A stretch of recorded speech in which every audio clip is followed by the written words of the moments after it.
Nosgoth claims to be associated with the Legacy of Kain series, but doesn't make a very convincing case.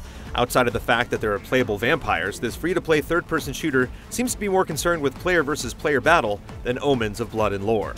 These vampires are dead already. The game pits humans and vampires against each other in either team deathmatch or siege mode, where humans rush to capture objectives across the map. There are 2 rounds, and at the end of your first round, your team switches sides. If you were a human before, you become a vampire and vice versa.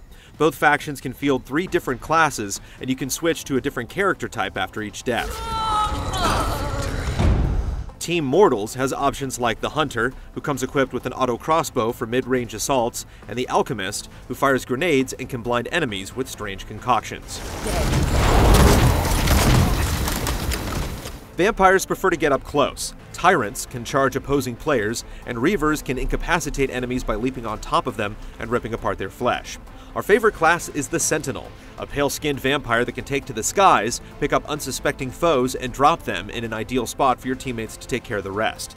All of the vampires climb up buildings, which is useful for surprise attacks or quick escapes. Vampires also seem to have a significant advantage. Because vampires are much more mobile than humans, it's far too easy to get the jump on opponents. Expect to see vampires killing an entire human team within seconds. Humans just can't do enough damage to vampires to stop them, and a lot of their weapons seem extremely ineffective.